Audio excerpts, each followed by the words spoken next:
अस्सलाम वालेकुम, मैं हूं फ़ाहद मेमन। आज हमारे साथ एक बहुत ही अहम शख्सियत मौजूद है जिनका प्रॉपर्टी के हवाले से 20 साल से ज़ायद का एक्सपीरियंस रह चुका है। हमारे साथ मौजूद है सैयद फ़हद रियाज। अस्सलाम वालेकुम। वालेकुम। कैसे हैं सर, खैरियत से? शुक्र, आप बताएं कैसे हैं? शुक्र अल्हम्दुलिल्लाह। अच्छा फ़हद भाई, मैं आपसे एक ऐसा सवाल पूछना चाह रहा हूँ। मेरा भी प्रॉपर्टी का तकरीबन 2 से 3 साल का एक्सपीरियंस रहा है, लेकिन आपका तकरीबन 20 से 25 साल का एक्सपीरियंस है। तो काफ़ी लोग मुझसे पूछते हैं कि प्रॉपर्टी ख़रीदते वक्त किन चंद चीज़ों का ख्याल रखें, मतलब कहीं बुकिंग कराते वक्त किन चीज़ों का हम ख्याल रखें, क्या क्या चीज़ें देख के प्रॉपर्टी बुक करें। तो आपका इस बारे में क्या राय है? इसमें आपको चंद चीज़ों का ख्याल रखना होता है। एक बिल्डर देखते हैं आप, ठीक है। उसके बाद फिर आपने लीज़ देखते हैं प्लॉट की, ठीक है। और फिर उसमें एनओसी है मेन है। चीज़ कि प्रोजेक्ट की एनओसी जो है वो है या नहीं है। ठीक है। ये सारी चीज़ें, ये चंद चीज़ें हैं जो कि बेसिक्स हैं। ठीक है। इनका ख्याल रखते हुए आप जाके उनसे पूछ लें कि आपके पास ये सारी चीज़ें अच्छा, हैं। मतलब बिल्डर क्या देखें हम बिल्डर में? मतलब बिल्डर्स तो देखें सारे ही बने हुए आजकल। हर आप गली के कोने पे जाएंगे, कोई ना कोई बिल्डर अपने उसने बोर्ड लगाया हुआ है कि फलाना बिल्डर्स एंड डेवलपर्स। तो हाँ, उसमें क्या देखना एक तो जरूरी ये है? होता है कि बताएं थोड़ा सा। बिल्डर की आप प्रोफाइल देखते हैं। ठीक है। उसके कितने प्रोजेक्ट हैं, क्या है उसकी डिलीवरी, क्या है।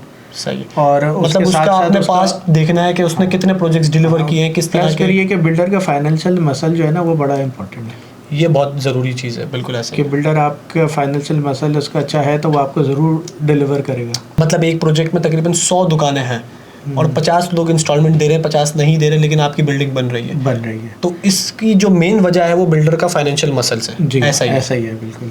अच्छा, दूसरी चीज़ आपने बताई कि एनओसी, और तीसरा आपने बताया कि लीज। एनओसी और लीज में क्या फ़र्क है, ये थोड़ा सा हमें बताएं। देखें, लीज तो जो आपने प्लॉट लिया, ठीक है, जिस प्लॉट के ऊपर आप प्रोजेक्ट लॉन्च करने जा रहे हैं, सबसे पहले वो प्लॉट का वो जो प्लॉट है वो लीज़ होता है। सही है। लीज़ के बाद फिर उसकी जो है वो आपने उसके ऊपर प्रोजेक्ट लॉन्च करते हैं तो उसकी एनओसी लेते हैं। अच्छा, प्रोजेक्ट लॉन्च करने की एनओसी होती है? जी हाँ, ठीक है। एनओसी होती है उसकी पूरे प्रोजेक्ट की। वो उसके बाद फिर आगे जाके जब बनता है तो फिर आप उस जो लीज़ का जिसका जिक्र किया उसकी आप सब लीज़ आके देते हैं अपने कस्टमर। अच्छा, इसकी मैं मिसाल शॉर्ट करके इसलिए बता देता हूँ कि एक बिल्डर ने 500 गज का प्लॉट लिया, उसके पास बिल्डर के पास उसकी लीज़ है, ठीक है, वो इदारों की लीज़ होती है जो, ठीक है ना। इसके बाद बिल्डर ने उस पर ग्राउंड प्लस 5 स्टोरी बिल्डिंग बनाई जिसमें उसने शॉप्स और अपार्टमेंट्स दोनों निकाले, ठीक है, और उसकी बुकिंग की, वो सेल किया। अच्छा, बुकिंग करने के लिए उसके पास कौन सी एनओसी होना ज़रूरी है, ये थोड़ा सा मुझे बताएं आप। देखिए, एनओसी जो मेरी अभी आपसे जिक्र हुआ था, जैसे कि लीज़ के बाद उसकी एनओसी के ऊपर जाते हैं तो इसके ऊपर एक इसका अप्रूव प्लान होता है।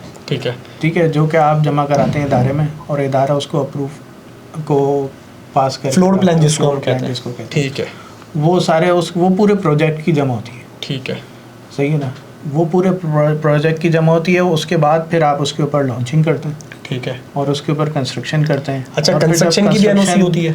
जी हाँ, सारी चीज़ों की एनओसी उसी में ही होती है सारी। अच्छा, प्लान अप्रूव कराने के बाद आपको कंस्ट्रक्शन की भी एनओसी मिल चुकी है? सब कुछ उसी में आपको एक साथ ही उसका प्लान मिलता है।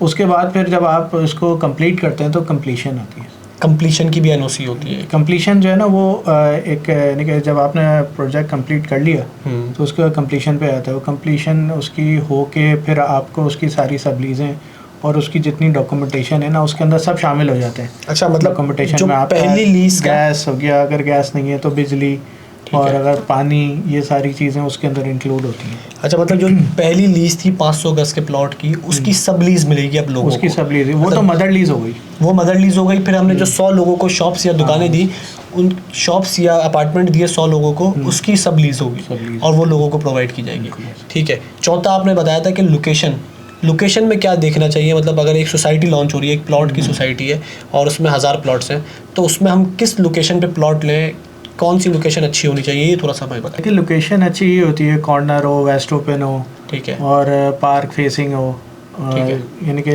रोड वाइड हो अच्छी उसकी। अच्छा, सबसे हाईएस्ट कैटेगरी आप कहते हैं कॉर्नर हो? कॉर्नर ज़्यादातर सब कॉर्नर ही मांगते हैं उसमें, लेकिन जो कि अफोर्ड कर सकते हैं। लेकिन ये है कि ज़रूरी नहीं है कि कॉर्नर ही लोकेशन सबसे अच्छी हो।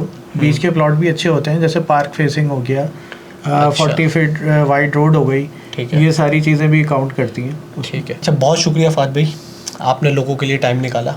तो व्यूवर्स, आपके लिए मैंने इनको इनवाइट किया था, कुछ सवालात थे आप लोगों के, तो मैंने उनके जवाब आप लोगों को देने की कोशिश की है। इसके अलावा भी आपके कोई सवालात हो तो आप नीचे कमेंट्स में कर सकते हैं। वीडियो अगर आपको पसंद आई हो तो उसे लाइक करें, कमेंट्स करें और शेयर करें, और हमारे चैनल फ़हद मेमन को सब्सक्राइब करें।